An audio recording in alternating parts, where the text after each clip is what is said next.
క్రైస్తలాడు పిల్లలు, మీ అందరికీ ఈస్టర్ యొక్క శుభాకాంక్షలు తెలియజేస్తూ ఉన్నాను. గత వారంలో మనం ఒక గాడిద గురించి తెలుసుకున్నాం. మరి ఈ వారంలో ఒక గొర్రెను గురించిన పాఠాన్ని మనం నేర్చుకోబోతూ ఉన్నాం. గొర్రె అనగానే మనకి ఏం గుర్తొస్తుంది పిల్లలు? మన పరిసర ప్రాంతాల్లో గొర్రెలు కాస్తూ ఉంటారు కదా, వాళ్ళని మనం చూస్తాం. ఎలా నడిపిస్తారు గొర్రెల్ని?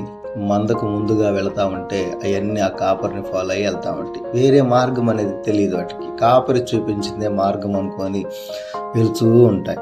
అంటే అంత అమాయకత్వం కలిగిన జంతువే ఈ గొర్రె. తనకు అన్యాయం జరిగినప్పుడు కూడా ఆ గొర్రె ఎదిరించదంట పిల్లలు. తన మరణాపాయ ప్రాణం పోయే పరిస్థితులు వచ్చినప్పటికీ ఆ గొర్రె ఎదిరించిన జంతువు అది. ఈ ప్రపంచంలో ఈ మనిషికి ఎదురు తిరగకుండా మరణ పరిస్థితుల్లో కూడా మౌనంగా ఉండే జీవి ఏదైనా ఉంది అంటే అది గొర్రె మాత్రమే. మరి ఆ గొర్రెను యేసయ్య ఎలా పరిచయం చేస్తున్నాడో మనం చూద్దామా పిల్లలు? మరి యోహాను సువార్త 1:29 యేసుక్రీస్తు వారు అటువైపుగా నడుచుకుంటూ వెళ్తూ ఉంటే బాప్తిస్మిచ్చి యోహాను చూసి ఏమన్నాడో తెలుసా? యేసయ్యని, అదుగో దేవుని గొర్రె పిల్ల, లోక పాపములు మోసుకొని పోవు దేవుని గొర్రె పిల్ల అని యేసయ్యని చూసి అంటున్నాడు. ఒక గొర్రె పిల్లలాగా మన మధ్యలోకి ఆయన వచ్చాడు. ఎందుకు గొర్రె పిల్లలాగా ఆయన వచ్చాడు? ఎందుకు గొర్రెలాగా మన మౌనం భరించాడు?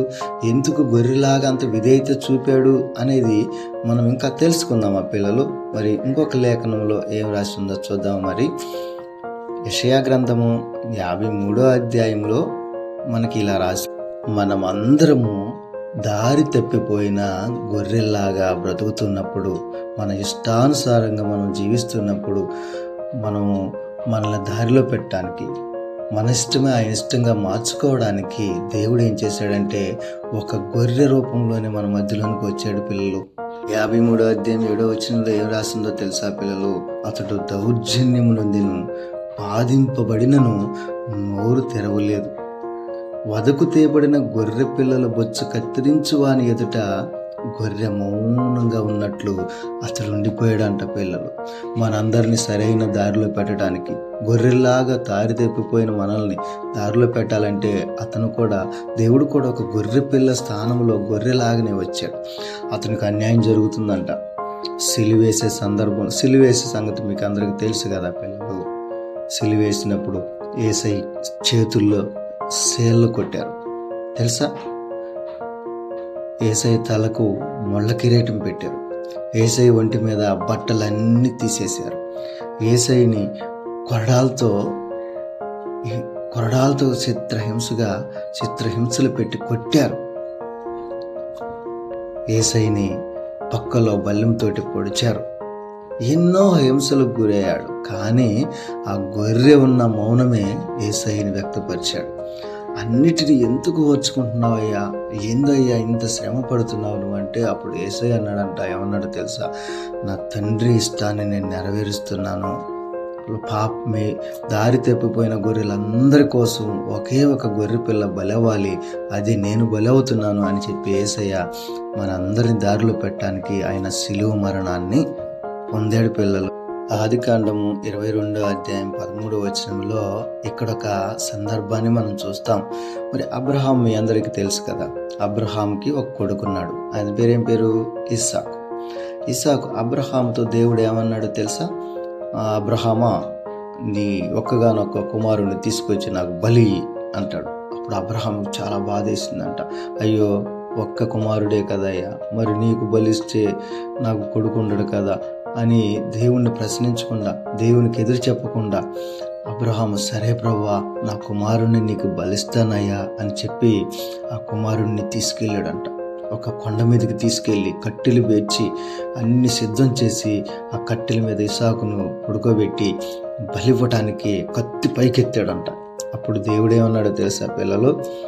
అబ్రహాము, ఆగు, నీ పిల్లవాడిని నువ్వు చంపొద్దు. మరి ఎలా ప్రభా, బలి ఉన్నావు కదా అంటే, నీ పిల్లవాడికి బదులుగా నేను బలి అవుతానని చెప్పి అన్నాడంట. అప్పుడు ఒక గొర్రె రూపంలో ఆయన ఆ ఇస్సాకు దగ్గరికి వచ్చి ఆ గొర్రెని అబ్రహాము బలిచ్చాడంట. ఆ గొర్రె ఎప్పుడైతే చనిపోయిందో అప్పుడు ఇస్సాకు బ్రతికాడు పిల్లలు. మనము బ్రతకాలి అంటే మన దేవుడు చనిపోయాడు. మన పాపాలన్నీ క్షమించాలి అంటే మన దేవుడు మన పాపాలకి ప్రాయశ్చిత్త బలి చెల్లించాడు. ఆ విషయాన్ని మనం ఎప్పుడు మర్చిపోకూడదు పిల్లలు. మనం బ్రతికిన దినాలన్నీ కూడా ఆ యేసయ్య మన పాపాల కోసం చనిపోయాడు.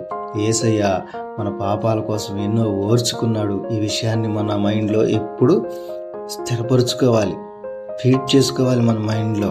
ఇస్సాకు బదులుగా బలి అయిన గొర్రెపిల్ల ఇస్సాకును కాపాడడం కోసం దేవుడు తన కుమారుణ్ణే బలిగా అర్పించాడు.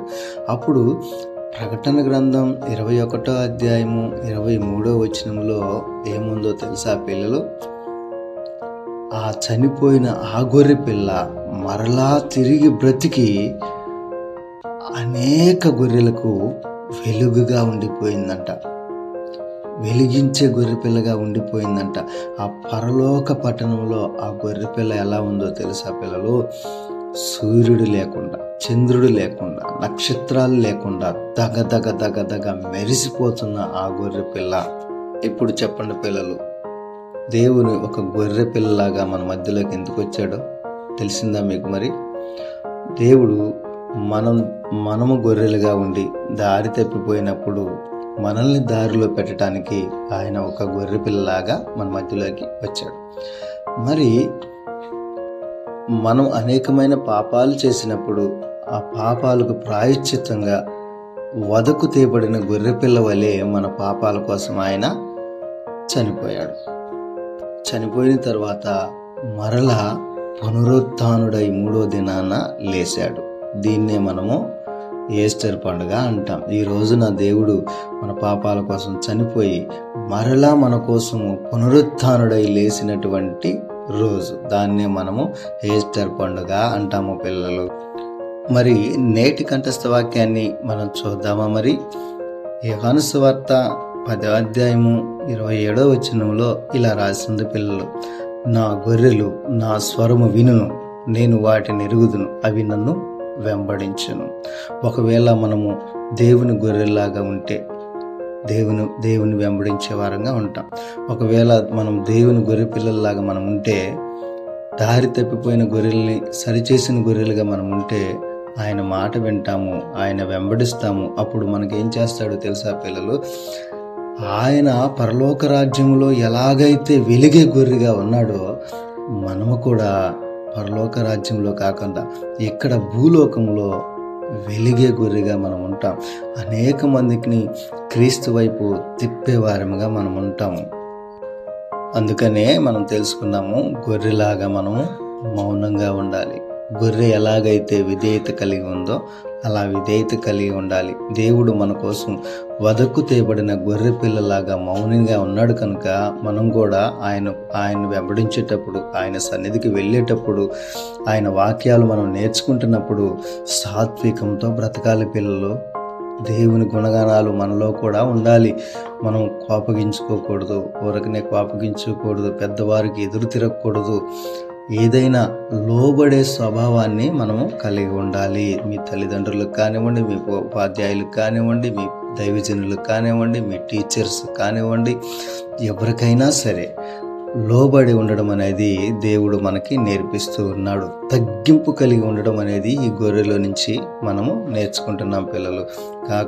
కాబట్టి మీరందరూ దేవుని గొర్రె పిల్లల్లాగా ఉంటారా? మరి దేవుని కోసం అన్ని ఓర్చుకొని బ్రతుకుతారా? మరి దేవుని కోసం సహనం కలిగి జీవిస్తారా? మరి ఈ కంఠస్థ వాక్యము మీ జీవితంలో నెరవేరాలని సెలవు తీసుకుంటున్నాను. Praise the lord.